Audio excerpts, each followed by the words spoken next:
Yo, what is going on, guys? So in this video, we're going to be going over my favorite blitz that I found throughout the entire year, and we found this really early in the year. And this was the perfect blitz when people were not abusing Escape Artist, right? When you just had Gunslinger or Hot Route Master or one of those passing abilities. This blitz was absolutely phenomenal. This is the main reason why I stayed in 245 odd the entire year, as opposed to going to other defenses like the 335 wide, 335 odd, things along those lines. And the main reason for this is the only true A gap that's going to come in 100% of the time, and it also counters what was the main blocking people did out of bunch or some of those other formations where they just abused the tight end blocking. And this is the first year that I can remember where tight end blocking became more of a thing than running back blocking.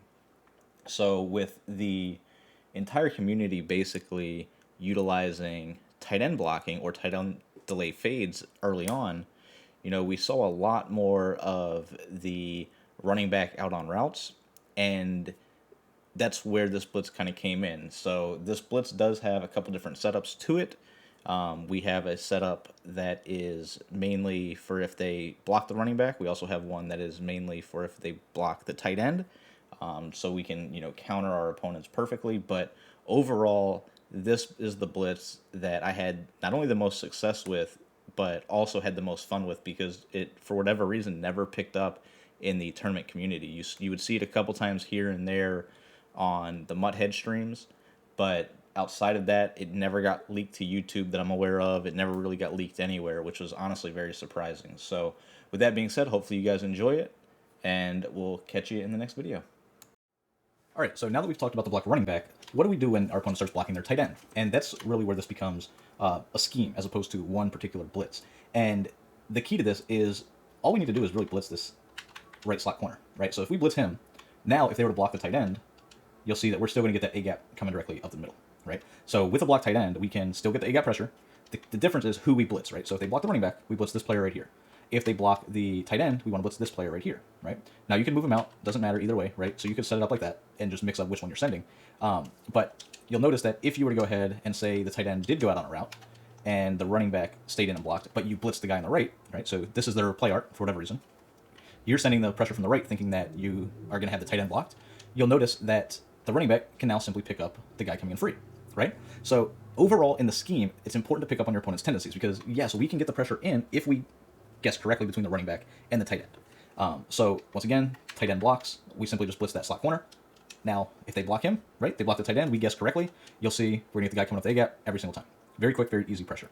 And that's good in its own right? But you got to pay attention, and that's the only thing I can stress with this is you have to start picking up on tendencies and tells of your opponent. Because technically you could blitz everybody, right? You could send 7 and get the pressure in free. But if they block the tight end, or if they don't block and you blitz the slot corner, he's going to come in. But if they block the running back, it won't. So it's just kind of different, right? So in the next video, I'm going to go ahead and I'm going to talk to you about what to do when your opponent starts playing that guessing game with you, right? So if they're not just running the same basic setup to where you can easily tell, I'm going to show you a way to where you can definitely do it and still have not necessarily good coverage out there, but you'll have solid coverage to the point where you could really force bad reads from your opponent if they're mixing things up appropriately. So just to kind of go over this video once again, if they are blitzing, or excuse me, if they are blocking the tight end at a bunch or any other formation, the best thing for you to do to dumb out that tight end blocking, still allowing the looper to come in, is to blitz the slot corner that is on the tight end side, right? Now, if they were to do it where this is flipped, right? So say the tight end is blocking, but he's flipped. So it's like this.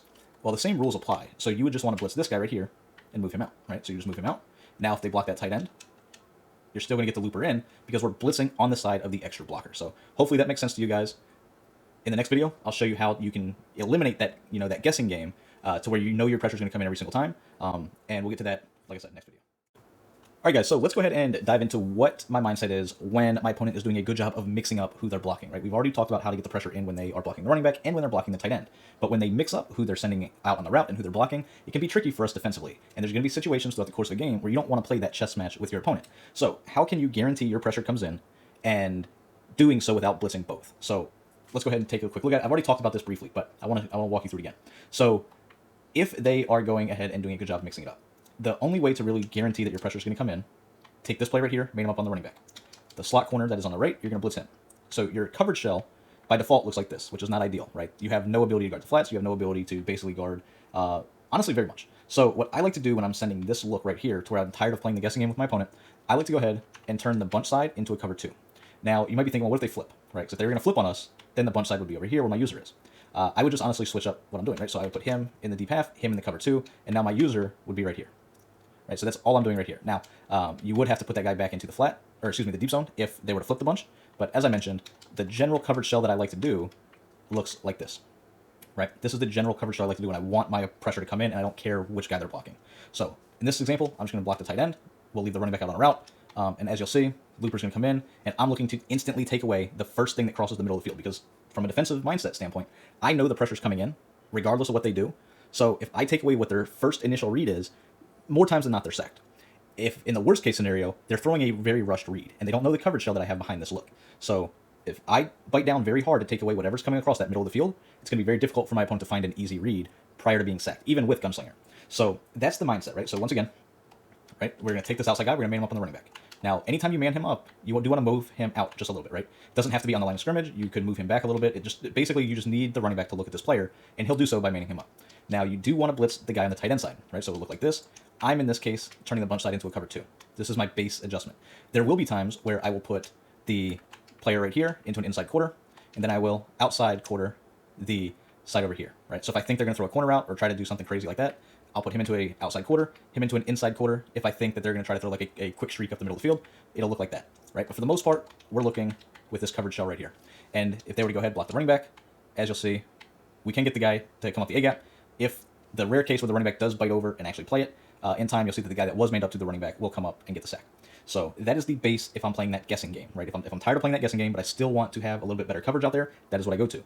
If my opponent is max protecting a lot, and there's a lot of new setups at a bunch, particularly where people are max protecting, I'll show you that in the next video.